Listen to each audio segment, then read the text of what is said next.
नमस्कार दोस्तों, स्वागत है आपके अपने यूट्यूब चैनल पर। दोस्तों, भारी डिमांड के बाद यूथ कंपटीशन टाइम्स का न्यू बुक लॉन्च हो चुका है, जिसमें रेलवे ग्रुप डी 2022 में जो एग्ज़ाम हुआ था और एनटीपीसी सीबीटी 1 और सीबीटी 2 दोनों का साइंस इस बुक में अपडेट किया गया है। अगर आप लोग यूथ कंपटीशन टाइम्स का बुक इससे पहले भी पढ़े होंगे तो आपको पता होगा कि ये बुक कितना बेहतरीन है। ये रेलवे के लिए अति महत्वपूर्ण है। अगर आप लोग लोको पायलट और टेक्नीशियन की तैयारी करते हैं तो इस बुक से आप लोग को साइंस का क्वेश्चन एक भी बाहर नहीं रहेगा। तो आप लोग इस बुक को परचेज कर सकते हैं, ऑनलाइन ऑफलाइन सभी जगह ये बुक उपलब्ध है। आज हम लोग सोल्यूशन जो करने वाले हैं वो बायोलॉजी, पूरी बायोलॉजी को हम लोग चैप्टर बाय चैप्टर और पेज बाय पेज सारे क्वेश्चन हम लोग सोल्यूशन करने वाले हैं सिर्फ एक ही वीडियो में। तो आप लोग इस वीडियो को लास्ट तक बने रहिएगा और जो नए हैं जल्दी चैनल को सब्सक्राइब कर लीजिए, ताकि फिजिक्स और केमिस्ट्री का भी जो वीडियो आए उसका नोटिफिकेशन जो है आपको सबसे पहले मिले। तो सभी लोग लाइक करके चैनल को सब्सक्राइब कर लीजिए। दोस्तों, आगे बढ़ने से पहले आपको इस बुक के बारे में थोड़ा आपको बता देते हैं कि इसमें 14,000 जो है 14,415 प्लस साइंस का क्वेश्चन है और इसमें टीसीएस का 625 शिफ्ट का क्वेश्चन है। यानी रेलवे में जो एग्ज़ाम हुआ है अब तक टीसीएस के दौरान वो सारे शिफ्ट का क्वेश्चन आपको है। तो अगर आप लोग टीसीएस के एग्ज़ाम की तैयारी करते हैं यानी लोको पायलट और टेक्नीशियन की, तो ये इस बुक को आपको पढ़ना बहुत ही ज़रूरी है। तो दोस्तों, हम लोग इस बुक को अच्छे से अध्ययन करेंगे। चलिए सबसे पहले इस बुक के बारे में आपको बताते हैं। दोस्तों, ये बुक परसों ही लॉन्च हुआ है और आज हम सबसे पहले आपको यूट्यूब पर सबसे पहले आपको इसी चैनल पर इस बुक का सलूशन मिल रहा है। तो जल्दी से आप लोग इस चैनल से जुड़ जाइए। सबसे फास्ट और सबसे अच्छे तरीके से अध्ययन इसी चैनल पर जो है आपको मिलने वाला है। तो सभी लोग चैनल को सब्सक्राइब जरूर कर लीजिएगा। चलिए आज हम लोग बायोलॉजी का सलूशन करते हैं। दोस्तों, अगर आप लोग इस बुक को ऑनलाइन परचेज करना चाहते हैं तो इस बुक का प्राइस रखा गया है 795। 600 के आसपास आपको हर एक जगह से आप यानी ऑनलाइन या ऑफलाइन कहीं से भी इस बुक को प्राप्त कर सकते हैं। इसमें लगभग 800 प्लस पेज दिया गया है, यानी 800 प्लस पेज इस बुक में है और अच्छे से बाइंडिंग भी किया गया है। तो आप लोग ऑनलाइन भी पढ़ सकते हैं और ऑफलाइन भी इस बुक को मंगा सकते हैं। अगर आप लोग इस बुक को नहीं मंगा सकते तो हमारे टेलीग्राम लिंक जो है नीचे है, जहां से आप लोग ज्वाइन कर लीजिए। यहाँ पे इसका पीडीएफ भी आप लोग ले सकते हैं। तो टेलीग्राम लिंक नीचे है, या आप लोग NKY GK मास्टर सर्च करके भी टेलीग्राम ज्वाइन कर सकते हैं, जहाँ से आप लोग इस बुक का पीडीएफ प्राप्त कर सकते हैं। चलिए आज हम लोग जीव विज्ञान के यानी बायोलॉजी का सारे क्वेश्चन सोल्यूशन करने वाले हैं। देखिए, प्रथम क्वेश्चन है कि जीव विज्ञान की प्रमुख शाखाएं, और इस चैप्टर से पूछा गया सारे क्वेश्चन हम लोग सोल्यूशन करेंगे। देखिए, क्वेश्चन है कि जीव विज्ञान की कौन सी शाखा वंशानुक्रम पैटर्न के माध्यम पर केंद्रित है, यानी कौन सा शाखा जो है वो वंशानुक्रम पैटर्न के माध्यम पर केंद्रित है, जो कि ग्रुप डी 23/8/2022 का सेकेंड एंड थर्ड शिफ्ट में पूछा गया है। इन्हीं सभी क्वेश्चन जो ग्रुप डी में पूछा गया, एनटीपीसी में पूछा गया, वो भी सारे इसमें इंक्लूड है। तो आप लोग इस बुक को परचेज कर सकते हैं। चलिए देखते हैं। चलिए, जीव विज्ञान की कौन सी शाखा जो वंशानुक्रम पैटर्न के माध्यम पर केंद्रित है, तो इसका आंसर क्या हो जाएगा? तो इसका आंसर अनुवांशिकी हो जाएगा। नेक्स्ट क्वेश्चन देखेंगे। देखिए, नेक्स्ट क्वेश्चन है कि सब्जियों फलों और फूलों जैसी उच्च मूल्य वाली फसलों की खेती को क्या कहा जाता है, यानी सब्जी फल फूल जो खेती किया जाता है उस खेती को क्या कहते हैं? तो उस खेती को हॉर्टिकल्चर कहते हैं। ये भी एनटीपीसी में पूछा गया क्वेश्चन है, यानी फल फूल सब्जी जो उगाते हैं उस खेती को हॉर्टिकल्चर कहते हैं। नेक्स्ट क्वेश्चन देखेंगे। कोशिकाओं के अध्ययन को क्या कहा जाता है? कोशिकाओं के अध्ययन को क्या कहा जाता है? तो दोस्तों क्या हो जाएगा, यानी कोशिकाओं के अध्ययन को साइटोलॉजी यानी ऊतक विज्ञान भी कहते हैं या साइटोलॉजी कहते हैं। तो इसका आंसर हो जाएगा साइटोलॉजी, इसी इसका करेक्ट हो जाएगा। नेक्स्ट क्वेश्चन देखेंगे। नेक्स्ट क्वेश्चन है कि विटीकल्चर में किसका अध्ययन किया जाता है? तो हम सभी लोग जानते हैं विटीकल्चर में अंगूर का अध्ययन करते हैं, जो कि एनटीपीसी 2021 में पूछा गया है। सभी क्वेश्चन पूछा हुआ है टीसीएस के दौरान, तो आप लोग अच्छे से इस बुक को पढ़ लीजिएगा। चलिए नेक्स्ट है एपिग्राफी। एपिग्राफी का क्या अभिप्राय है, यानी किसका अध्ययन होता है एपिग्राफी में? तो शिलालेखों का अध्ययन होता है एपिग्राफी में। नेक्स्ट क्वेश्चन देखेंगे। नेक्स्ट क्वेश्चन है कि पक्षियों का अध्ययन किस में होता है?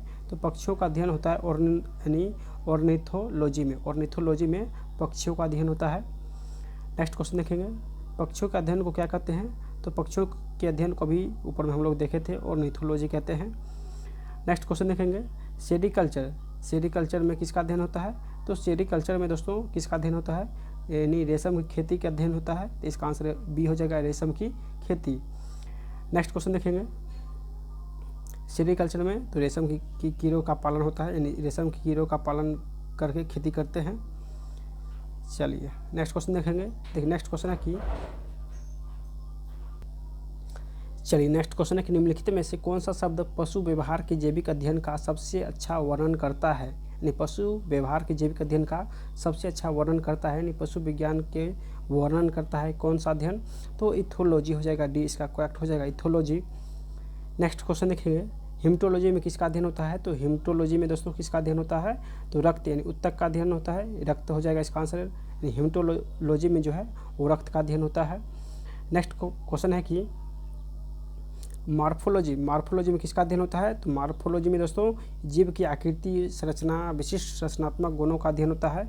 जीव की जो आकृति होती है उसकी संरचना होती है और उसकी जो गुण होता है संरचनात्मक, इसका अध्ययन जो है मार्फोलॉजी में किया जाता है। तो इसका आंसर सी हो जाएगा। नेक्स्ट क्वेश्चन देखें। नेक्स्ट क्वेश्चन है कि किसमें मनुष्य का अध्ययन होता है? तो मनुष्य का अध्ययन किसमें होता है दोस्तों? तो एंथ्रोपोलॉजी में मनुष्य का अध्ययन किसमें होता है? तो एंथ्रोपोलॉजी में मनुष्य का अध्ययन होता है। नेक्स्ट क्वेश्चन हम लोग देखेंगे, जंतु विज्ञान की किस शाखा का मानव जाति के समाजशास्त्र, यानी जंतु विज्ञान की किस शाखा का मानव जाति के समाजशास्त्र के अध्ययन से गहरा संबंध है? तो मानव जाति के साथ जो संबंध गहरा है वो जंतु विज्ञान के वो एंथ्रोपोलॉजी में, तो इसका आंसर एंथ्रोपोलॉजी हो जाएगा। चलिए नेक्स्ट क्वेश्चन देखते हैं, निषेचन, विकास, विभाजन और विभिन्नता के अध्ययन को किस नाम से जाना जाता है? तो हम सभी लोग जानते हैं निषेचन, विकास, विभाजन और विभिन्नता के अध्ययन को भ्रूण विज्ञान के नाम से जाना जाता है। तो इसका आंसर भ्रूण विज्ञान हो जाएगा। चलिए नेक्स्ट क्वेश्चन देखेंगे। देखिए नेक्स्ट क्वेश्चन है कि पौधों में बीमारियों का अध्ययन और वह तरीका जिससे पौधे विरोध करते हैं या संक्रमण से सामना करते हैं वो कहलाते हैं। तो इसका आंसर क्या हो जाएगा? देखिए पौधों में जो बीमारी होता है उसका अध्ययन और पौधे जो विरोध करते हैं या संक्रमण से सामना करते हैं उसका अध्ययन क्या कहलाता है? तो फाइटोपैथोलॉजी कहलाता है, फाइटोपैथोलॉजी कहलाता है। इसका आंसर सी हो जाएगा। नेक्स्ट क्वेश्चन देखेंगे, जीवित चीज़ों पर मृदा के प्रभाव का अध्ययन मृदा विज्ञान की किस शाखा के अंतर्गत किया जाता है? यानी जीवित चीज़ों पर मृदा के प्रभाव का अध्ययन मृदा विज्ञान की किस शाखा के अंतर्गत किया जाता है? तो मृदा विज्ञान है, तो इसका आंसर यानी एडाफोलॉजी हो जाएगा, एडाफोलॉजी हो जाएगा। नेक्स्ट क्वेश्चन है कि निम्नलिखित में से शरीर विज्ञान एवं चिकित्सा की वह कौन सी शाखा है जो पुरुष के विशिष्ट रोगों एवं स्थिति से संबंधित है? यानी पुरुष के विशिष्ट रोगों एवं स्थिति से संबंधित है, तो ये चिकित्सा का एंड्रोलॉजी विज्ञान है। तो इसका आंसर ये हो जाएगा एंड्रोलॉजी। नेक्स्ट क्वेश्चन देखेंगे। देखिए नेक्स्ट क्वेश्चन है कि निम्नलिखित में से चिकित्सा विज्ञान की कौन सी प्रशाखा यकृत के उपचार का अध्ययन करता है? यकृत के उपचार का अध्ययन किसमें होता है? तो हम सभी लोग जानते हैं यकृत का अध्ययन हेप्टोलॉजी में होता है, तो हेप्टोलॉजी हो जाएगा इसका आंसर। चलिए नेक्स्ट क्वेश्चन देखेंगे। नेक्स्ट क्वेश्चन है कि जीवों के वर्गीकरण से संबंधित जीव विज्ञान की शाखा को क्या कहते हैं? जीवों के वर्गीकरण से संबंधित जीव विज्ञान की शाखा को वर्गीकरण विज्ञान कहते हैं। तो इसका आंसर ये हो जाएगा। नेक्स्ट क्वेश्चन है कि जंतु विज्ञान किसका अध्ययन होता है? तो जंतु विज्ञान में तो जानवर का अध्ययन ही होगा, यानी जंतु विज्ञान में जानवरों का अध्ययन होता है। चलिए नेक्स्ट है विज्ञान की एक शाखा जो जीवन या पृथ्वी से परे मौजूद जीवन की संभावनाओं से संबंधित है, उसको क्या कहा जाता है? विज्ञान की एक शाखा जो जीवन या पृथ्वी से परे मौजूद जीवन की संभावनाओं से संबंधित है उसे एक्सोबायोलॉजी कहते हैं, यानी इसका आंसर भी हो जाएगा एक्सोबायोलॉजी। चलिए नेक्स्ट क्वेश्चन है कि देश तत्वों एवं मानव जैसी प्रजाति जैसे कि बंदर, वानर, वन मानुष आदि के व्यवहारों का अध्ययन होता है। यानी मानव जैसे प्रजाति के बंदर, वानर, वन मानुष जो होता है, वन में जो मनुष्य रहता है उसके अध्ययन को क्या कहते हैं? उसके व्यवहारों के अध्ययन को प्राइमेटोलॉजी कहते हैं, यानी इसका आंसर सी हो जाएगा। चलिए नेक्स्ट क्वेश्चन देखते हैं। देखिए नेक्स्ट क्वेश्चन है कि निम्नलिखित मकड़ियों का अध्ययन किसमें होता है? तो मकड़ियों का अध्ययन आर्कियोलॉजी में होता है, यानी ए इसका करेक्ट हो जाएगा, आर्कियोलॉजी। नेक्स्ट क्वेश्चन देखते हैं। देखिए सोरोलॉजी में किसका अध्ययन होता है, तो सोरोलॉजी में छिपकली का अध्ययन होता है। हम सभी लोग जानते हैं सोरोलॉजी में छिपकली का अध्ययन होता है। नेक्स्ट क्वेश्चन है कि डैश लिखित दस्तावेज है जो एक मानव विज्ञानी संस्कृति का चित्रण दर्शाते अनुसंधान से तैयार करता है, यानी कौन सा लिखित दस्तावेज है जो मानव विज्ञानी संस्कृति का चित्रण दर्शाते अनुसंधान से तैयार करता है, तो इसका आंसर एथनोग्राफी हो जाएगा, यानी ए इसका करेक्ट हो जाएगा। चलिए नेक्स्ट क्वेश्चन देखते हैं। प्राचीन काल के जानवर, पौधे एवं अन्य जीवों के सुरक्षित अवशेषों या चिन्हों के अध्ययन का विज्ञान कहलाता है। इन प्राचीन काल में जो जानवर, पौधे, अन्य जीवों के सुरक्षित अवशेष होते हैं उनके चिन्हों के अध्ययन को क्या कहते हैं, उसे पुरातत्व विज्ञान यानी आर्कियोलॉजी कहते हैं, पुरातत्व विज्ञान कहते हैं, या इसको आर्कियोलॉजी भी कहते हैं। नेक्स्ट क्वेश्चन, जीवों के अध्ययन को क्या कहा जाता है, तो जीवों यानी जीवाश्मों के अध्ययन को क्या कहते हैं, तो जीवाश्मों का जो अध्ययन होता है उसे जीवाश्म विज्ञान कहते हैं। चलिए नेक्स्ट क्वेश्चन देखिए। पैलेंटोलॉजी में किसका अध्ययन होता है, तो पैलेंटोलॉजी में यानी पैलेंटोलॉजी जो कि जीवाश्म का ही इंग्लिश नाम है, तो पैलेंटोलॉजी में जीवाश्मों का अध्ययन होता है। नेक्स्ट क्वेश्चन देखेंगे। पादप विज्ञान में किसका अध्ययन होता है, तो पादप है तो पौधे हो जाएगा, यानी पादप विज्ञान में पौधे का अध्ययन होता है, जिसको फाइटोलॉजी कहते हैं इंग्लिश में। नेक्स्ट ऑन्कोलॉजी में किसका अध्ययन होता है, तो हम सभी लोग जानते हैं ऑन्कोलॉजी में कैंसर का अध्ययन होता है, यानी सी इसका करेक्ट हो जाएगा। कवक विज्ञान क्या है, तो कवक जो विज्ञान है वो कुकुरमुत्ता का अध्ययन होता है, यानी कवक विज्ञान में कुकुरमुत्ता का अध्ययन होता है, तो इसका आंसर बी हो जाएगा। नेक्स्ट क्वेश्चन, माइकोलॉजी में किसका अध्ययन होता है, तो माइकोलॉजी में कवक का अध्ययन होता है, यानी माइकोलॉजी में कवक का अध्ययन होता है, और फाइकोलॉजी में शैवाल का अध्ययन होता है। ओनेरी कल्चर किसका अध्ययन होता है, तो ओनेरियोलॉजी जो है, चाहे ओनेरी कल्चर यानी ओनेरियोलॉजी जो है वो सपनों का अध्ययन होता है। चलिए ओनेरियोलॉजी किसका अध्ययन है, तो इस सपनों का अध्ययन होता है। चलिए नेक्स्ट क्वेश्चन देखेंगे। टॉक्सिकोलॉजी में किसका अध्ययन होता है, तो टॉक्सिकोलॉजी जो है इसमें जहर का अध्ययन होता है, तो आंसर इसका जहर हो जाएगा। सभी लोग अगर लाइक कर देते हैं और सब्सक्राइब कर देते हैं तो नेक्स्ट वीडियो जो है वो आपको कल ही मिल जाएगा, यानी केमिस्ट्री का वीडियो जो है आपको कल मिल जाएगा। तो सभी लोग जितना हो सके आप लोग लाइक करिए और सब्सक्राइब करिए। चलिए टैक्सोनॉमी मूल रूप से किसका अध्ययन होता है, तो टैक्सोनॉमी में जैव विविधता का अध्ययन होता है, तो इसका आंसर ये हो जाएगा जैव विविधता। नेक्स्ट क्वेश्चन देखेंगे। बायोसिस्टमेटिक्स का उद्देश्य क्या है, तो बायोसिस्टमेटिक्स का उद्देश्य क्या है दोस्तों, तो इसका जो उद्देश्य होता है यानी अध्ययन के सभी क्षेत्रों से विभिन्न मानकों का समग्रता पर उनके विकासवादी इतिहास और उनके फाइलोजेनी की स्थापना के आधार पर जीवों का वर्गीकरण करना, डी इसका करेक्ट हो जाएगा। नेक्स्ट क्वेश्चन है कि विभिन्न प्रकार के उत्तकों को क्या कहा जाता है, तो विभिन्न प्रकार के जो उत्तक होते हैं उसे उत्तक विज्ञान कहते हैं, यानी जो कि आरआरबी जेईई में पूछा गया है। विभिन्न प्रकार के उत्तक के अध्ययन को उत्तक विज्ञान कहते हैं। चलिए नेक्स्ट क्वेश्चन देखते हैं। जानवर के उनके परिवार यानी पर्यावरण के साथ संबंधों के अध्ययन को क्या कहते हैं, जानवर के उनके पर्यावरण के साथ संबंधों के अध्ययन को क्या कहते हैं, तो इकोलॉजी कहते हैं, इकोलॉजी कहते हैं। इकोलॉजी जो कि जानवर के पर्यावरण के साथ अध्ययन करता है। नेक्स्ट है कोशिका सिद्धांत, संरचना और कार्य। चलिए सबसे पहले जंतु कोशिका के सभी क्वेश्चन सोल्यूशन करते हैं। प्रथम क्वेश्चन है कि निम्नलिखित में से कौन सा कोशिकाएं घटक अधिकांश प्राककेंद्रियों यानी प्राकेंद्रकीयों में मौजूद नहीं होता है, तो इसका आंसर हो जाएगा केंद्रक झिल्ली, यानी 20 का करेक्ट हो जाएगा केंद्रक झिल्ली।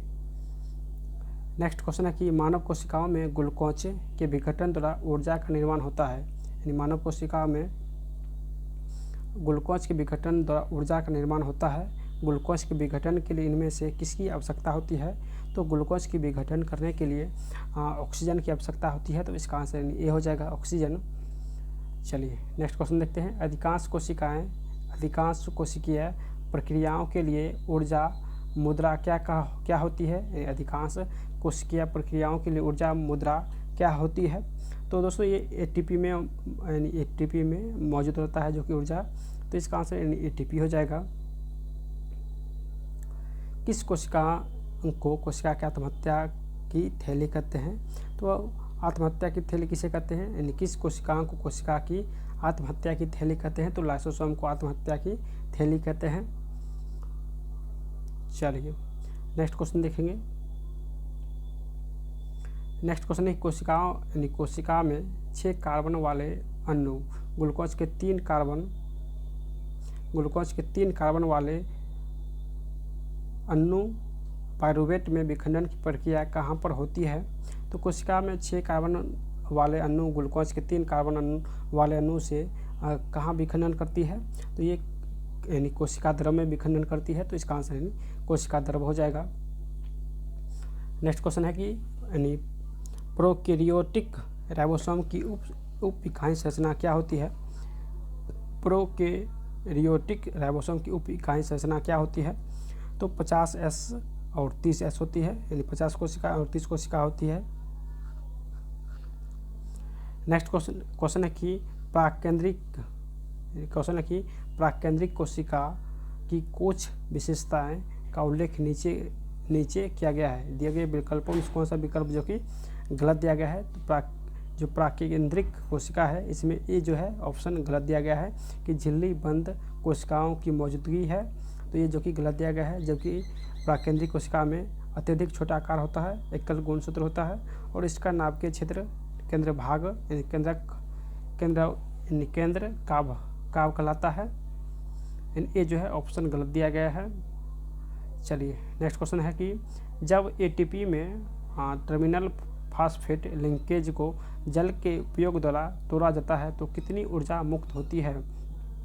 जब एटीपी में टर्मिनल फास्फेट लिंकेज को जल के उपयोग द्वारा तोड़ा जाता है तो कितनी ऊर्जा मुक्त होती है? तो इसका आंसर हो जाएगा 30.5 किलो मोल जो ऊर्जा है वो मुक्त होती है, तो इसका आंसर सी हो जाएगा। नेक्स्ट क्वेश्चन है कि कौन सा कोशिकांग विषाक्त पदार्थ और औषधियों के जहरीले प्रभाव को खत्म कर देता है? यानी कौन सा कोशिकांग है जो विषाक्त यानी विष वाला पदार्थ और औषधियों के जहरीले प्रभाव को खत्म कर देता है? तो दोस्तों ये अंतर्द्रव जालिका है, अंतर्द्रव जालिका है। नेक्स्ट क्वेश्चन देखेंगे। चलिए नेक्स्ट क्वेश्चन है कि किस प्राणी यानी इनमें से किस प्राणी ऊतक में चपटी कोशिकाएं होती है? चपटी कोशिकाएं किस में होती है?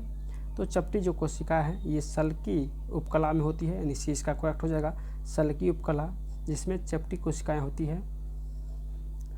नेक्स्ट है कि कौन सा कथन गलत दिया गया है? तो देखिए प्रथम कथन है कि किण्वन की प्रक्रिया के लिए ऑक्सीजन आवश्यक नहीं है, तो ये भी कथन सही है कि किण्वन की प्रक्रिया के लिए ऑक्सीजन आवश्यक नहीं है। शोषण के प्रथम चरण में पायरुविक अम्ल का निर्माण होता है, तो ये भी सही है, यानी शोषण के प्रथम चरण में पायरुविक अम्ल का निर्माण होता है। शोषण के प्रथम चरण में ग्लूकोज का विघटन होता है, यानी शोषण के प्रथम चरण में ग्लूकोज का विघटन होता है और पायरुविक अम्ल का निर्माण होता है। जबकि डी नंबर ऑप्शन है कि माइटोकॉन्ड्रिया में ऑक्सीजन की सहायता से एसिटिक अम्ल का विघटन होता है, ये जो कि बिल्कुल गलत दिया गया है, यानी डी जो है गलत दिया गया है।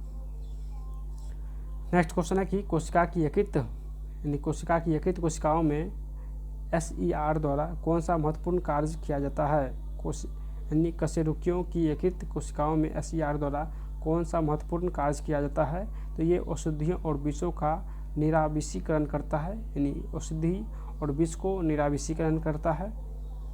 चलिए नेक्स्ट क्वेश्चन है कि नीचे चित्र ए और बी जो कि दो प्रकार के कोशिका विभाजन को दर्शाता है, इसके संबंध में कौन सा विकल्प जो कि निम्न प्रश्नों का सही उत्तर प्रदान करता है? तो चलिए सबसे पहले हम लोग फिगर इसको देख लेते हैं। चलिए ये जो है दोस्तों ए फिगर को देख लीजिए, ये जो ए फिगर है ये क्या हो जाएगा? तो ये हो जाएगा ए जो है समसूत्री विभाजन है, ए समसूत्री विभाजन है, जबकि बी जो है यानी अर्धसूत्री विभाजन है। ए समसूत्री, बी अर्धसूत्री विभाजन है। समसूत्री और अर्धसूत्री विभाजन है बी।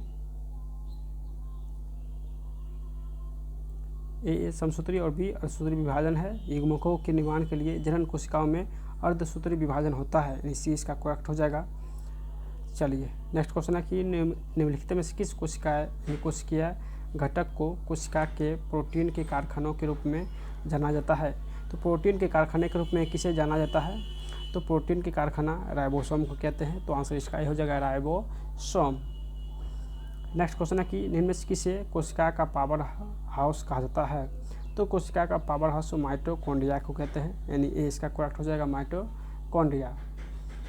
नेक्स्ट क्वेश्चन है कि यूकेरियोटिक कोशिकाओं के निम्न में से किस कोशिकांग को आत्मघाती थैली भी कहा जाता है। यूकेरियोटिक कोशिकाओं के निम्न में से किस कोशिकांग को आत्मघाती थैली भी कहा जाता है। तो इसका आंसर हो जाएगा यानी लाइसोसोम। लाइसोसोम को आत्मघाती थैली कहते हैं। चलिए नेक्स्ट क्वेश्चन है कि निम्नलिखित में से किस कोशिकांग को कोशिका की आत्मघाती थैली के रूप में जाना जाता है। तो लाइसोसोम हो जाएगा। लाइसोसोम को आत्मघाती थैली कहते हैं। स्लाइडेन और स्वान द्वारा दिया गया कोशिका सिद्धांत निम्नलिखित में किन जीवों पर लागू नहीं होता है। यानी स्लाइडेन और स्वान जो कोशिका सिद्धांत दिया था किस जीवों पर लागू नहीं होता है, तो ये विषाणु पर लागू नहीं होता है, जबकि कवक, जंतु, शैवाल ये सभी पर लागू होता है और विषाणु पर लागू नहीं होता है। नेक्स्ट क्वेश्चन देखेंगे, रॉबर्ट हुक द्वारा कोशिका की खोज किस प्रकार की गई है। तो रॉबर्ट हुक द्वारा कोशिका की खोज जो है वो कॉर्क का निरीक्षण करते हुए किया गया है, यानी कॉर्क का निरीक्षण करते हुए किया गया है। चलिए नेक्स्ट क्वेश्चन है कि कोशिका की खोज किसने किया। तो कोशिका की खोज हम सभी लोग जानते हैं रॉबर्ट हुक ने किया। तो आंसर इसका रॉबर्ट हुक हो जाएगा। नेक्स्ट क्वेश्चन है कि केंद्रक और कोशिका झिल्ली के बीच मौजूद जेली जैसे पदार्थ को क्या कहा जाता है। केंद्रक और कोशिका झिल्ली के बीच मौजूद जेली जैसे पदार्थ को क्या कहते हैं। तो इसके बीच जो जेली जैसे पदार्थ होता है उसे क्या कहते हैं दोस्तों। इसका आंसर किसका दर्भ हो जाएगा, यानी बी इसका करेक्ट हो जाएगा, किसका दर्भ हो जाएगा। नेक्स्ट क्वेश्चन है कि केंद्रक और कोशिका झिल्ली के बीच भरे हुए जेली जैसे पदार्थ को क्या कहा जाता है। यानी केंद्रक और कोशिका झिल्ली के बीच भरे हुए जेली जैसे पदार्थ को क्या कहते हैं। तो साइटोप्लाज्मा कहते हैं। इसका आंसर डी हो जाएगा, साइटोप्लाज्मा। नेक्स्ट क्वेश्चन है कि साइटोप्लाज्मा एक जेली जैसा द्रव होता है जो डैश में मौजूद रहता है। तो साइटोप्लाज्मा जो एक जेली जैसे द्रव है ये कहाँ मौजूद रहता है। तो ये केंद्रक और कोशिका झिल्ली के बीच मौजूद रहता है, इन डी इसका करेक्ट हो जाएगा। नेक्स्ट क्वेश्चन देखेंगे, यानी नेक्स्ट क्वेश्चन है कि पानी की कमी के कारण कोशिका के संकुचित होकर कोशिका भित्ति से अलग होने की प्रक्रिया को क्या कहा जाता है। तो इस प्रक्रिया को प्लाज्मोलिसिस कहते हैं। इस प्रक्रिया को प्लाज्मोलिसिस कहते हैं, यानी पानी की कमी के कारण जो कोशिका संकुचित होकर कोशिका भित्ति से अलग होता है उसे प्लाज्मोलिसिस कहते हैं। डी इसका करेक्ट हो जाएगा। नेक्स्ट क्वेश्चन है कि डैश को कोशिका के पावर हाउस के रूप में जाना जाता है। तो कोशिका के पावर हाउस के रूप में माइटोकॉन्ड्रिया को जाना जाता है। तो इसका आंसर बी हो जाएगा, माइटोकॉन्ड्रिया। नेक्स्ट क्वेश्चन देखेंगे। नेक्स्ट क्वेश्चन है कि कोशिका का वह बाह्यतम आवरण कौन सा है जो कोशिका के अवयवों को उनके बाहरी वातावरण से अलग करती है। तो इसका आंसर क्या हो जाएगा, यानी कोशिका का वह बाहरी आवरण कौन सा है जो कोशिका के अवयवों को उनके बाहरी वातावरण से अलग करता है। तो इसका आंसर प्लाज्मा झिल्ली हो जाएगा, यानी ए इसका करेक्ट हो जाएगा, प्लाज्मा झिल्ली। नेक्स्ट क्वेश्चन है कि यानी इक्वेटोरियन प्लेट पर कोशिका के केंद्र में गुणसूत्रों का संरेखन माइटोसिस के किस चरण का गठन करता है। ये किस चरण का गठन करता है। तो इसका आंसर हो जाएगा ये मेटाफेज चरण का गठन करता है, यानी सी इसका करेक्ट हो जाएगा। नेक्स्ट क्वेश्चन है कि स्वतंत्र अस्तित्व के सक्षम जीव की सबसे छोटी इकाई क्या होती है। तो जीव की जो सबसे छोटी इकाई होती है उसे कोशिका कहते हैं, यानी ए हो जाएगा, सबसे छोटी इकाई कोशिका होती है। नेक्स्ट क्वेश्चन, जीवन की मूलभूत इकाई। तो हम सभी लोग जानते हैं जीवन की मूलभूत इकाई कोशिका ही है, यानी नेक्स्ट क्वेश्चन है कि पुटिकाओं में प्रोटीन और लिपिड के परिवहन, संशोधन और पैकेजिंग के लिए निम्नलिखित में से कौन सा कोशिकांग उत्तरदायी है। यानी पुटिकाओं में जो प्रोटीन लिपिड के परिवहन, संशोधन और पैकेजिंग के लिए कौन सा कोशिकांग उत्तरदायी है? तो इसका आंसर डी हो जाएगा, गोल्गी यानी गोल्जी काय उत्तरदायी है। नेक्स्ट क्वेश्चन है कि निम्न में से कौन सी झिल्ली संयोजन थैली पाचक एंजाइम से भरी होती है? यानी कौन सी झिल्ली है जो संयोजित थैली पाचक एंजाइम से भरी होती है?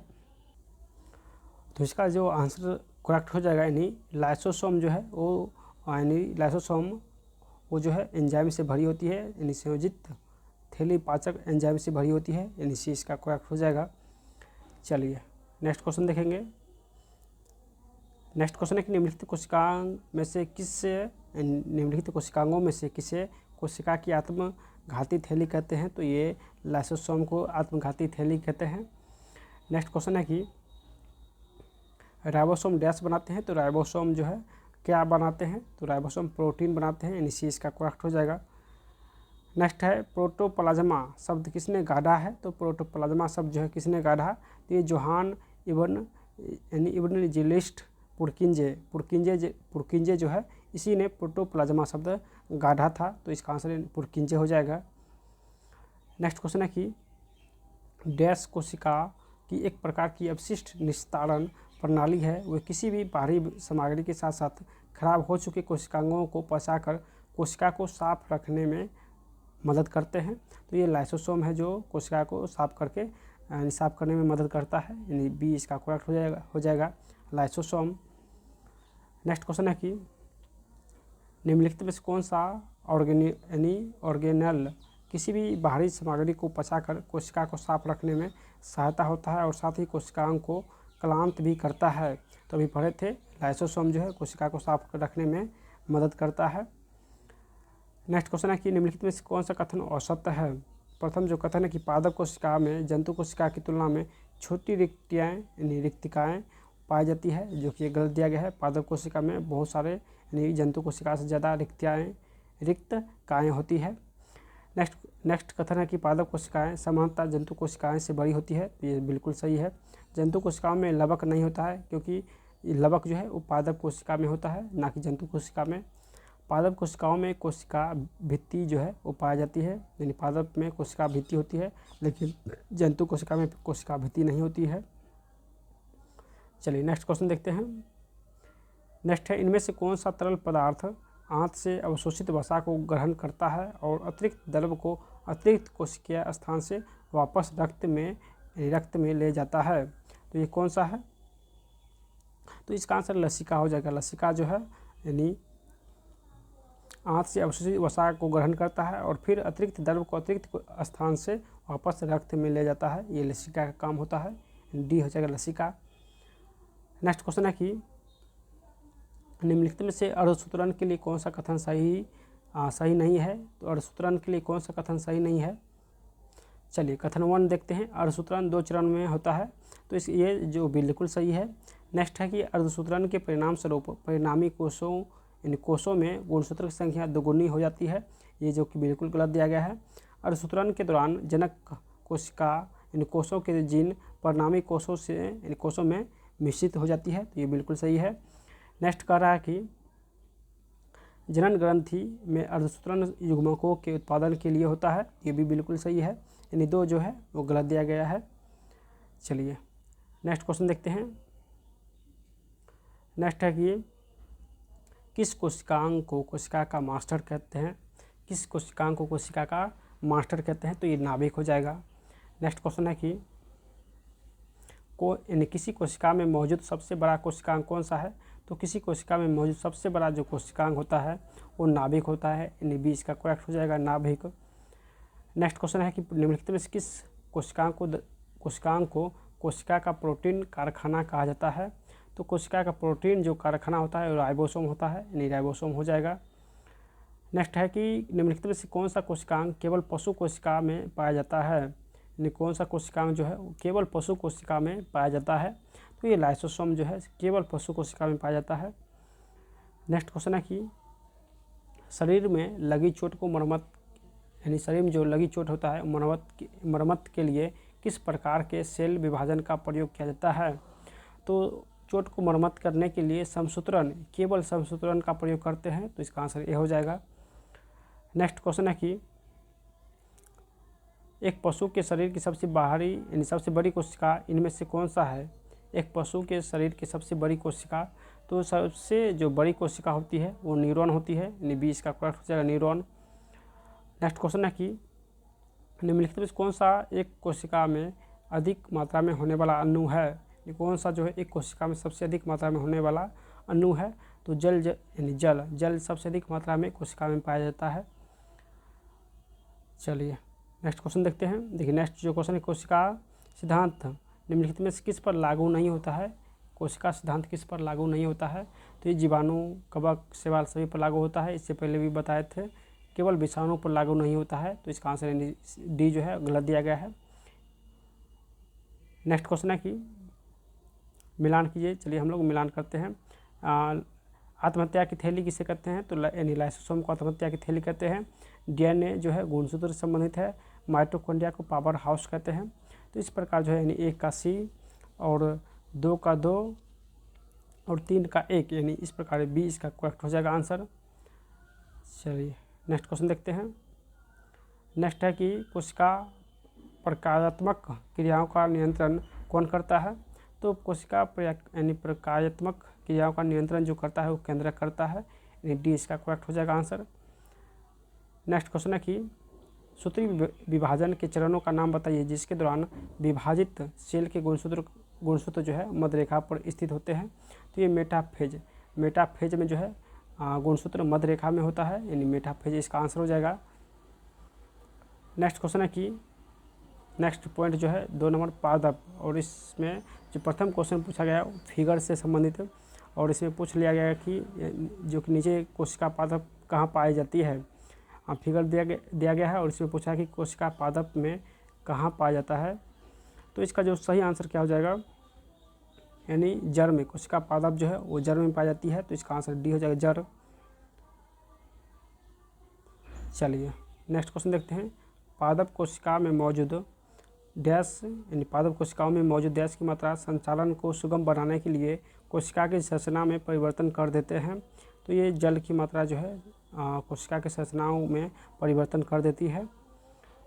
नेक्स्ट क्वेश्चन है कि पौधों को ऊर्जा की कम आवश्यकता क्यों होती है, यानी पौधों जो है उसको ऊर्जा की कम आवश्यकता क्यों होती है, क्योंकि उनमें अत्यधिक जो है वो मृत कोशिकाएँ पाई जाती है, इसीलिए ऊर्जा की कम आवश्यकता होती है।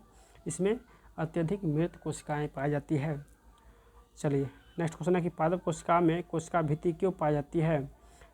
पादप कोशिका में तो कोशिका भित्ति पाई जाती है, लेकिन क्यों पाई जाती है, तो इसका आंसर हो जाएगा क्योंकि कोशिका भित्ति विभिन्न पर्यावरणीय कारकों से पादप कोशिका की रक्षा करती है। यानी पादप कोशिका में तो कोशिका भित्ति पाई जाती है, लेकिन ये विभिन्न पर्यावरण कारणों से पादप कोशिका को रक्षा करती है, इसीलिए इसमें कोशिका भित्ति रहता है। चलिए नेक्स्ट क्वेश्चन है कि कोशिका में केंद्रक के अतिरिक्त इनमें से किन दो कोशिकांगों के अपने डीएनए और राइबोसोम होते हैं। कोशिका में केंद्रक के अतिरिक्त किन दो कोशिकांगों के अपने डीएनए और राइबोसोम होते हैं। तो ये लवक में डीएनए और राइबोसोम होते हैं, और लवक और माइटोकॉन्ड्रिया में डीएनए और राइबोसोम होते हैं। एक तीसरा नाम है केंद्रक, यानी केंद्रक, लवक और माइटोकॉन्ड्रिया में डीएनए राइबोसोम होते हैं। नेक्स्ट क्वेश्चन है कि पादप कोशिका में श्वसन क्रिया जिसमें वे ऑक्सीजन ग्रहण करते हैं और भोजन से ऊर्जा और कार्बन डाइऑक्साइड मुक्त करते हैं, कहाँ होती है।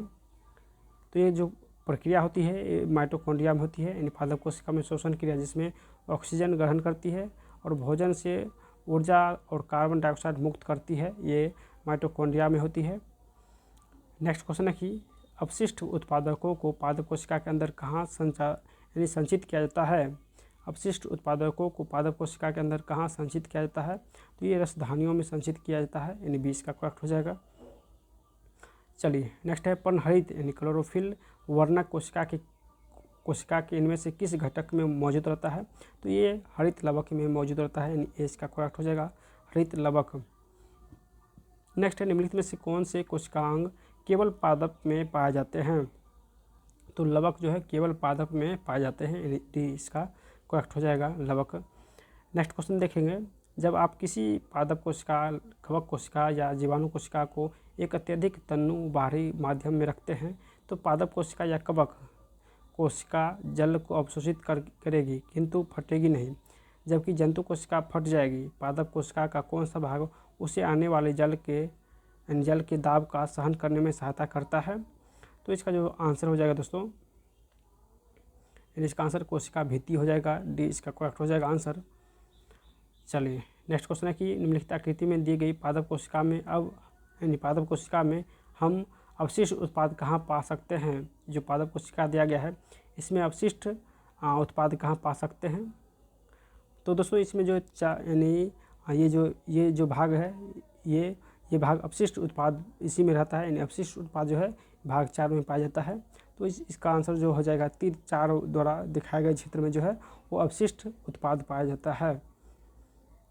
चलिए नेक्स्ट क्वेश्चन देखते हैं, निम्नलिखित में कौन सा पादप कोशिका में स्टार्च, प्रोटीन और तेल कणिकाओं का संग्रहण करता है? यानी कौन जो है पादप कोशिका में स्टार्च, प्रोटीन और तेल कणिकाओं का संग्रहण करता है? तो ये अवर्णीय लवक हो जाएगा। चलिए नेक्स्ट क्वेश्चन है कि निम्नलिखित चित्र में दर्शाए गए प्रकार की कोशिका कहाँ पाई जाती है? ये जो चित्र दिया गया है ये चित्र कोशिका कहाँ पाई जाती है?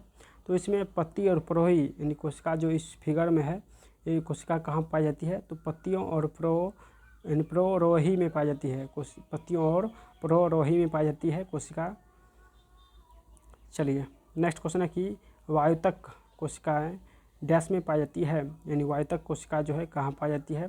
तो ये वायुतक कोशिका जो है ये जलकुंभी में पाई जाती है, यानी 20 का करेक्ट हो जाएगा जलकुंभी में। चलिए नेक्स्ट क्वेश्चन है रंगहीन लवक क्या कहलाते हैं? तो ये ल्यूकोप्लास्टिड कहलाते हैं। नेक्स्ट क्वेश्चन है कि कुछ जीवाणु प्रकाश संश्लेषी होते हैं, इन कोशिकाओं में प्रकाश संश्लेषक वर्णक कहाँ स्थित होते हैं? तो ये जो प्रकाश संश्लेषक वर्णक होते हैं प्लाज्मा झिल्ली के अंतर्वलन में स्थित होते हैं, तो इसका आंसर डी हो जाएगा। नेक्स्ट है पादप कोशिकाओं की भित्ति डैश से बनी होती है? तो पादप कोशिका की भित्ति जो है वो सेलुलोज से बनी होती है, यानी सी इसका करेक्ट हो जाएगा सेलुलोज। नेक्स्ट क्वेश्चन है कि पौधों में कोशिका भित्ति का निर्माण करने वाले जटिल कार्बोहाइड्रेट को क्या कहा जाता है? पौधों में कोशिका भित्ति का निर्माण करने वाले जटिल कार्बोहाइड्रेट को क्या कहते हैं? तो इसे सेलुलोज कहते हैं, यानी 20 का करेक्ट हो जाएगा। चलिए नेक्स्ट क्वेश्चन है कि कौन सा कोशिकांग प्रकाश संश्लेषण के दौरान प्रकाश ऊर्जा का उपयोग करता है? यानी कौन सा कोशिकांग जो है प्रकाश संश्लेषण के दौरान प्रकाश ऊर्जा का उपयोग करता है? तो ये हरित लवक हो जाएगा, यानी डी इसका करेक्ट हो जाएगा हरित लवक। नेक्स्ट है क्लोरोफिल में निम्न से कौन सा तत्व जो है उपस्थित होता है? तो क्लोरोफिल में ये मैग्नीशियम होता है, हम सभी लोग जानते हैं क्लोरोफिल में मैग्नीशियम होता है। नेक्स्ट क्वेश्चन है कि निम्नलिखित में से क्या केवल पादप कोशिका में पाया जाता है? क्या है जो सिर्फ पादप कोशिका में पाया जाता है? तो लवक जो है सिर्फ पादप कोशिका में पाया जाता है। नेक्स्ट क्वेश्चन है कि निम्नलिखित में से कौन सा वर्णक फलों और सब्जियों के रंगों के निर्धारण के लिए जिम्मेदार है? तो फल सब्जी के रंग जो निर्धारण करता है वो एंथोसायनिन्स करता है, यानी डी इसका करेक्ट हो जाएगा। चलिए नेक्स्ट क्वेश्चन है कि पौधों में पाए जाने वाला नीला, बैगनी और या लाल फ्लेवोनॉइड वर्णक किसकी उपस्थिति के कारण होता है? यानी जो पौधे में रंग होता है किसकी उपस्थिति के कारण? तो अभी हम बताए थे एंथोयासिन के कारण होता है, थोड़ा हर जगह नाम थोड़ा अंतर रहता है। नेक्स्ट क्वेश्चन है कि निम्नलिखित में कौन सा कोशिकांग अंग पादप कोशिका में पाया जाता है किंतु पशु कोशिका में नहीं? तो हम सभी लोग जानते हैं जो क्लोरोप्लास्ट होता है सिर्फ पादप कोशिका में पाया जाता है ताकि भोजन बनाए पादप कोशिका, और ये जंतु कोशिका में नहीं पाया जाता है। चलिए निम्नलिखित में कौन सा घटक पत्तियों का हरा रंग प्रदान करता है? तो पत्तियों का जो हरा रंग प्रदान करता है वो क्लोरोफिल होता है। नेक्स्ट क्वेश्चन है कि उस वर्णक का नाम बताइए जिसकी वजह से पौधे का रंग हरा होता है? तो पौधों का रंग जो हरा क्लोरोफिल के कारण होता है। नेक्स्ट है उत्तक। चलिए इसका प्रथम पॉइंट है जंतु विज्ञान, और इसका प्रथम क्वेश्चन है कि निम्न में से कौन सा उत्तक वृक्क नलिकाओं की भित्तियों का निर्माण करता है? तो वृक्क नलिकाओं की भित्ति का जो निर्माण करता है वो उपकला ऊतक होता है, यानी डी इसका करेक्ट हो जाएगा, उपकला ऊतक। नेक्स्ट, माइटोकॉन्ड्रिया को विचित्र अंगक क्यों माना जाता है? क्योंकि इसमें राइबोसोम द्वारा डीएनए होते हैं, राइबोसोम और डीएनए होते हैं। चलिए नेक्स्ट क्वेश्चन देखते हैं। निम्न से कौन सा मानव शरीर के संचलन के लिए मुख्यतः उत्तरदायी है, यानी कौन सा जो है मानव शरीर के संचलन के उत्तरदायी है? तो ये पेशीय और संयोजी ऊतक का संयोजन जो है मानव के लिए उत्तरदायी है, पेशीय और संयोजन ऊतक। चलिए नेक्स्ट क्वेश्चन है कि कह रहा है कि एक विशेष जंतु ऊतक द्वारा किए जाने वाले कुछ कार्यों का उल्लेख नीचे किया गया है। प्रथम कारण है कि यह अंगों के अंदर के अवकाश को भर देता है, जबकि नेक्स्ट कह रहा है कि यह आंतरिक अंगों को सहारा देता है, और सी नंबर कहता है कि यह ऊतकों की मरम्मत में सहायता होता है। और नीचे दिए गए विकल्प में इस ऊतक की पहचान कीजिए। कौन सा ऊतक है जो अंदर के अवकाश को भर देता है, आंतरिक अंगों को सहारा देता है और ऊतकों की मरम्मत में सहायता भी देता है? तो ये कौन सा ऊतक है? तो इसका आंसर हो जाएगा यानी अवकाशी ऊतक है। कौन सा? तो अवकाशी ऊतक हो जाएगा। चलिए, हड्डी निम्न किस प्रकार के ऊतकों का उदाहरण है? तो हमारी जो हड्डी है ये संयोजी ऊतक है। कौन सा? तो हमारा हड्डी जो है वो संयोजी ऊतक है।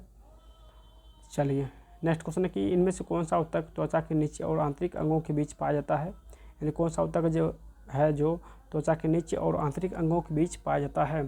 तो ये वसा ऊतक त्वचा के नीचे और आंतरिक अंगों के बीच पाया जाता है।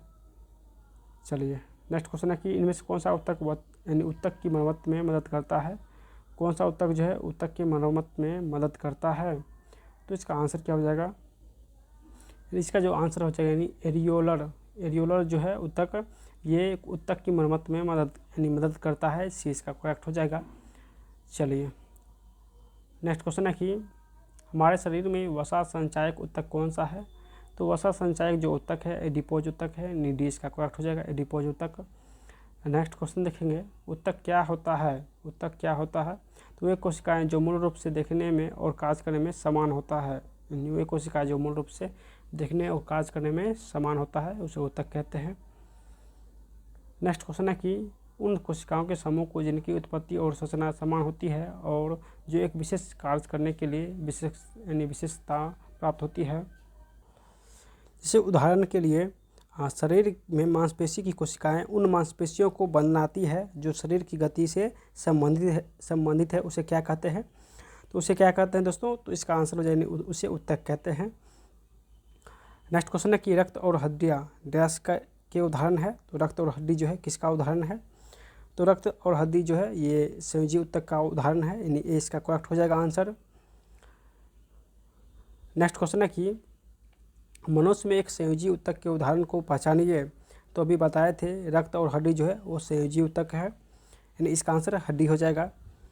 नेक्स्ट क्वेश्चन है कि निम्नलिखित में से कौन सा एक संयोजी ऊतक है? तो संयोजी ऊतक कौन सा हो जाएगा? तो ये हड्डी हो जाएगा। चलिए, जो क्वेश्चन रिपीट होता है उसको सिर्फ एक बार पढ़ देना है। डैश एक संयोजी ऊतक है? तो अभी बताए थे रक्त एक संयोजी ऊतक है।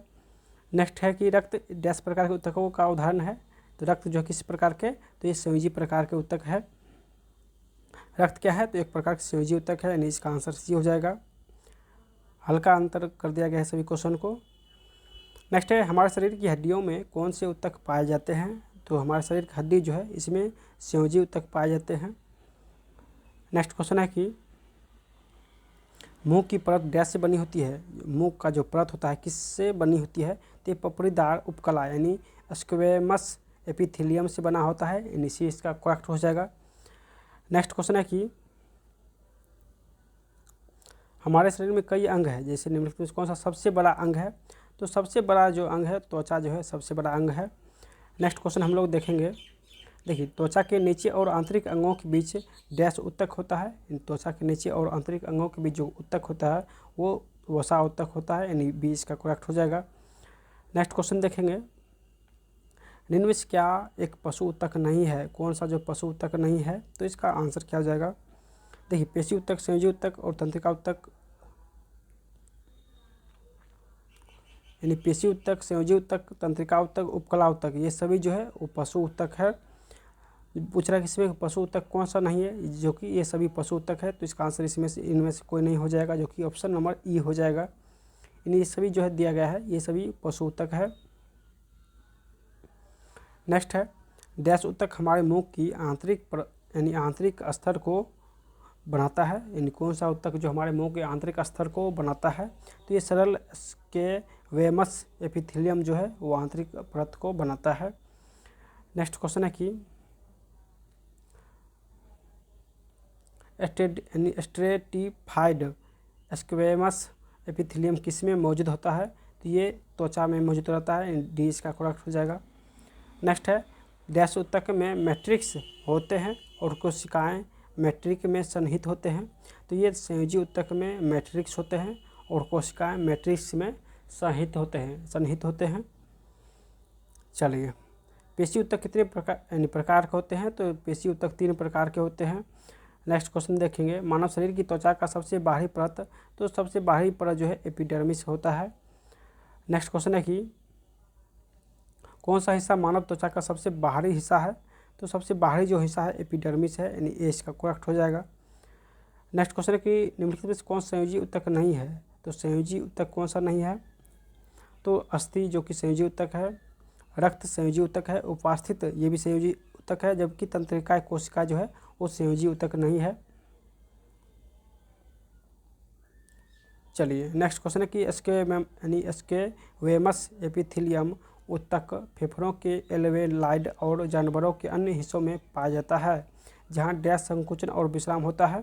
तो ये इसमें अस्थायी संकुचन और विश्राम होता है, यानी इसका आंसर जो है ए हो जाएगा, अस्थायी। नेक्स्ट क्वेश्चन है कि किस प्रकार की कोशिका से त्वचा बनी होती है। तो त्वचा जो बनी होती है वो अधिचर्म कोशिकाएं से त्वचा बनी होती है, यानी ए इसका करेक्ट हो जाएगा। नेक्स्ट क्वेश्चन है कि डैश ऊतक के प्रकार ग्रंथियां बनाती है, यानी कौन सा ऊतक जो है ग्रंथियां बनाती है। तो ये एपिथेलियम ऊतक जो है ये ग्रंथि बनाती है, यानी ग्रंथियां बनाती है। दोस्तों, अगर आप लोग को ये वीडियो अच्छा लग रहा हो तो आप लोग इससे जितना हो सके शेयर कीजिए और लाइक करके सभी लोग चैनल को सब्सक्राइब करना मत भूलिएगा। नेक्स्ट क्वेश्चन है कि जंतु कोशिकाओं में वृक्क को यांत्रिक यानी समर्थन प्रदान करने के लिए डैश एपिथेलियम इसकी आंतरिक परत निर्मित करता है। तो ये आयताफलकी जो है यानी क्यूबॉइडल ये जो है एपिथेलियम आंतरिक परत का निर्माण करती है, यानी ए इसका करेक्ट हो जाएगा। जबकि नेक्स्ट क्वेश्चन है कि डैश ऊतक के प्रकार ग्रंथियां बनाती है। तो एपिथेलियम जो ऊतक है ये ग्रंथि बनाती है, यानी ग्रंथ बनाती है एपिथेलियम ऊतक। नेक्स्ट क्वेश्चन है कि हिस्टामिन स्रावक यानी स्रावक कोशिकाएं डैश में पाई जाती है। तो हिस्टामिन स्रावक जो है ये संयोजी ऊतक में पाई जाती है, यानी ए इसका करेक्ट हो जाएगा, संयोजी ऊतक। नेक्स्ट क्वेश्चन है कि अब काशोतक डैश के बीच एक पूरक ऊतक का काम करता है। अब काशोतक डैश के बीच एक पूरक ऊतक का काम करता है। तो ये त्वचा और मांसपेशियों के बीच जो है पूरक ऊतक का कार्य करता है, यानी ए इसका करेक्ट हो जाएगा। चलिए, नेक्स्ट क्वेश्चन देखते हैं, निम्न में से लाल संवहनीय संयोजी ऊतक है, यानी कौन लाल संवहनीय संयोजी ऊतक है। तो ये रुधिर यानी जो हमारा खून है ये लाल संवहनीय संयोजी ऊतक है। नेक्स्ट है, डैश ऊतक ग्रंथियों का निर्माण करता है। तो दोस्तों ये वाहिका ऊतक जो है ये ग्रंथियों का निर्माण करता है, यानी वाहिका ऊतक ग्रंथि का निर्माण करता है। नेक्स्ट क्वेश्चन है कि पादप पॉइंट और इसका प्रथम क्वेश्चन है कि निम्नलिखित चित्र ए और बी दोनों ही पौधे में पाए जाने वाले दृढ़ोतक को दर्शाते हैं, फिर भी उनकी संरचनाएं अलग क्यों। ये 2 फिगर दिया गया है, यहाँ पे 2 फिगर दिया गया है और इसमें पूछा है दोनों का जो दृढ़तक है वो समान है, दोनों पौधे समान है, लेकिन इसकी संरचना जो है अलग क्यों होते हैं। तो चलिए इसका आंसर देखते हैं। इसका जो आंसर हो जाएगा, यानी प्रथम जो भाग था वो अनुप्रस्थ काट है, जबकि बी जो है अनुदैर्घ्य काट है। प्रथम अनुप्रस्थ काट, बी अनुदैर्घ्य काट है। चलिए नेक्स्ट क्वेश्चन देखते हैं, यानी पुराने जाइलम में किस प्रकार के अवशिष्ट उत्पादकों को संग्रहित किया जाता है। तो पुराने जाइलम में जो है ये रेजिन और गोंद, पुराने जाइलम में रेजिन और गोंद प्रकार के उत्पादक जो है वो संग्रहित किया जाता है। नेक्स्ट है, पादप में अपशिष्ट उत्सर्जन की प्रक्रिया के संबंध में इनमें से कौन सा कथन जो है वो सही है। तो इसमें से कौन सा कथन जो है सही है। तो इसका आंसर यानी डी हो जाएगा, कुछ पौधे में अपशिष्ट उत्पाद राल रेजिन के रूप में संचित होते हैं, यानी कुछ पौधे में अवशिष्ट उत्पाद जो राल होते हैं वो संचित रहते हैं। नेक्स्ट है, एक कटी हुई टहनी को रंगीन पानी में रखा जाता है, जैसे कि नीचे दिए गए चित्र में दर्शाया गया है। कुछ घंटों बाद वह टहनी काट दी जाए तो वह कैसी दिखेगी, जो कि नीचे यहाँ पे फिगर दिया गया है। बोला कि कुछ देर बाद काट देने के बाद वो कैसी दिखेगी, तो चित्र एक की तरह दिखेगी, यानी जो है ऑप्शन नंबर ए है, इस प्रकार की, यानी इसको काट देने के बाद इस प्रकार की दिखेगी। चलिए नेक्स्ट क्वेश्चन है कि पत्तियों को, यानी पौधों की पत्तियों द्वारा तैयार भोजन को फ्लोएम के माध्यम से पौधे के किस भागों तक पहुंचाया जाता है, तो जड़ों, बीजों, फलों और बीजों तक पहुंचाया जाता है। इसका आंसर डी हो जाएगा। चलिए नेक्स्ट है, कौन सा आकृति फ्लोएम में भोजन की गति का सही निरूपण करती है, तो इसका सही आंसर क्या हो जाएगा, यानी सही आंसर इसका जो है कह रहा है क्वेश्चन, कौन सी आकृति फ्लोएम में भोजन की गति का सही निरूपण करती है, तो इसका आंसर जो सही निरूपण करती है, इसका आंसर यानी सी नंबर जो ऑप्शन है ये हो जाएगा। चलिए नेक्स्ट क्वेश्चन देखते हैं। इनमें से किस प्रकार की कोशिकाएं पादप में, किस प्रकार की कोशिकाएं जो है पादप में संवहनीय ऊतक का भाग नहीं होती है, तो ये जो कोलेनकाइमा ऊतक होती है, कोलेनकाइमा कोशिकाएं, ये पादप में संवहनीय ऊतक नहीं होते हैं, यानी संवहनीय ऊतक का भाग नहीं होते हैं।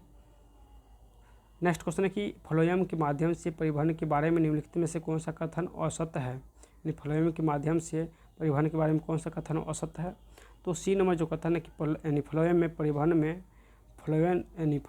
परिवहन में जीटीपी और सीटीपी का उपयोग होता है, जो कि गलत दिया गया है। नेक्स्ट क्वेश्चन देखेंगे, क्या जाइलम वाहिकाओं को जलरोधी बनाता है, यानी क्या जाइलम वाहिकाओं को जलरोधी बनाता है, तो ये लिग्निन बनाता है, लिग्निन जो है जलरोधी बनाता है। नेक्स्ट क्वेश्चन है कि पौधे अपने अपशिष्ट उत्पादकों को किन विभिन्न भागों में संग्रहित करते हैं, तो अपशिष्ट भाग जो है, यानी अपशिष्ट उत्पाद जो है किन भागों में संग्रहित करते हैं, तो इसका आंसर हो जाएगा पत्ती, रसधानी और पुराने जाइलम। पत्ती, रसधानी और पुराने जाइलम में संग्रहित करती है। नेक्स्ट क्वेश्चन देखेंगे, डैश यानी फ्लोएम पौधे का संवहनीय ऊतक होता है, यानी फ्लोएम पौधे का संवहनीय ऊतक होता है जो डैश का परिवहन करता है, तो फ्लोएम जो है ये पोषकों का, यानी जो खाना पीना होता है उसको परिवहन करता है, तो इसका आंसर यानी बी हो जाएगा। जाइलम जल का परिवहन करता है और फ्लोएम जो है वो पोषक का परिवहन करता है, तो इसका आंसर यानी बी डी हो जाएगा। फ्लोएम है तो पोषक हो जाएगा, जाइलम रहता तो जल हो रहता है। चलिए नेक्स्ट क्वेश्चन है कि निम्नलिखित में से किसकी उपस्थिति जटिल पादपों का एक विशिष्ट गुण है जिसने स्थलीय वातावरण में उनके अस्तित्व को संभव बनाया है, तो ये संवहनीय ऊतक हो जाएगा, यानी सी इसका करेक्ट हो जाएगा। चलिए नेक्स्ट है, सामान्यतः प्राणियों की तुलना में पादपों को कम ऊर्जा की आवश्यकता होती है, इसके मुख्य कारण क्या है, तो प्रथम कथन है ऊतकों में बड़े अनुपात में मृत कोशिकाएं की उपस्थिति, 2 नंबर है गतिशीलता की अनुपस्थिति, 3 नंबर है पादप अपना भोजन स्वयं संश्लेषित करते हैं, और 4 नंबर है कि श्वसन के दौरान पादप O2 मुक्त करते हैं। तो इसका जो सही आंसर हो जाएगा दोस्तों, यानी ए और बी जो है सही है कि ऊतकों में बड़े अनुपात में मृत कोशिकाओं की उपस्थिति होते हैं और गतिशीलता की अनुपस्थिति होती है। पादप तो चल नहीं सकते, इसीलिए गतिशीलता की अनुपस्थिति होते हैं, तो इसका आंसर बी हो जाएगा, ए और बी। चलिए नेक्स्ट क्वेश्चन देखते हैं।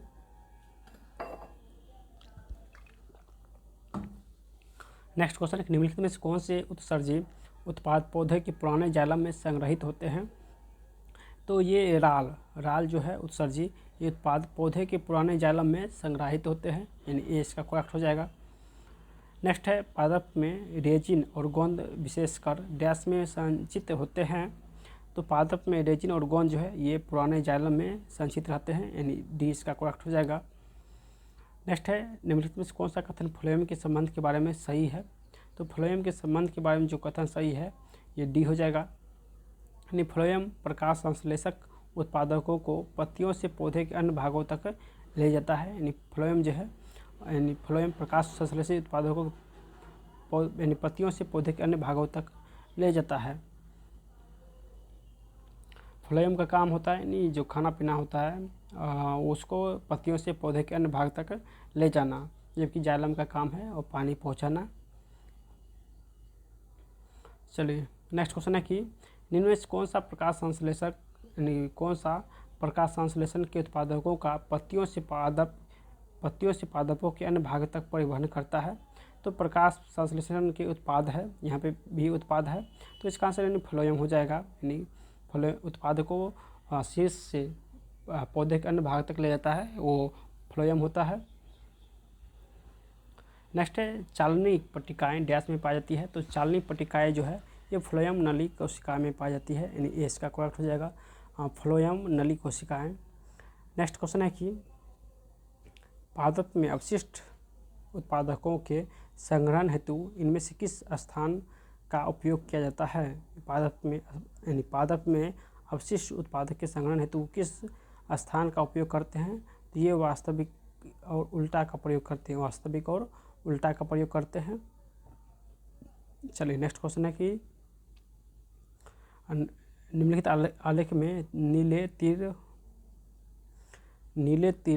तीर जो है जाइलम वाहिकाओं के माध्यम से परिवहन को निरूपित करते हैं, और लाल तीर जो है वो फ्लोएम वाहिकाओं के माध्यम से परिवहन को निरूपित करते हैं। कौन सा आरेख पौधे के तने में परिवहन की सही दिशा को निरूपित करता है। तो इसका सही आंसर क्या हो जाएगा। चलिए इसका सही आंसर देख लेते हैं। इसका सही आंसर बी हो जाएगा, यानी बी जो है इसका सही आंसर है। नेक्स्ट क्वेश्चन है कि जाइलम का इनमें से कौन सा घटक जल के परिवहन में कार्य नहीं करता है। तो जाइलम जंतु जो है यानी जाइलम तंतु जो है ये जल के घटक के रूप में कार्य नहीं करता है, यानी सी इसका करेक्ट हो जाएगा।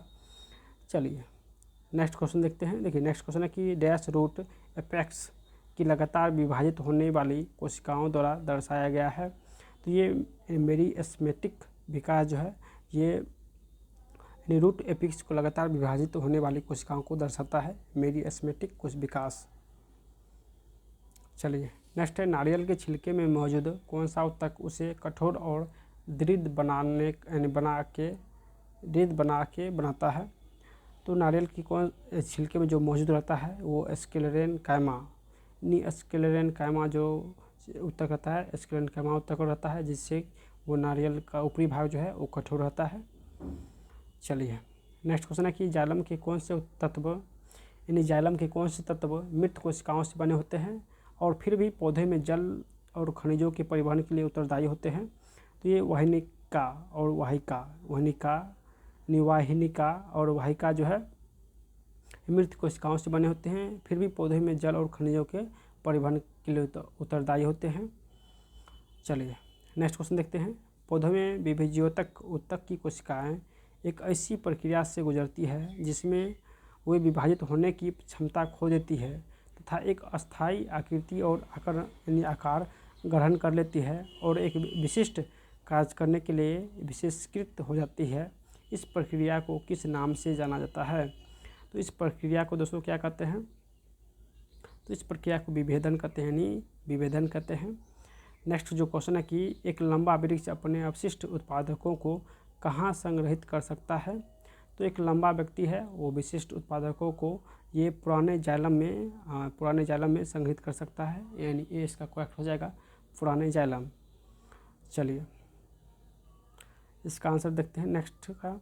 किसी पादप में मोटी कोशिका भित्ति वाली ऐसी कोशिका किसी पादप में मोटी कोशिका भित्ति वाली ऐसी कोशिका हमें कहाँ मिल सकती है।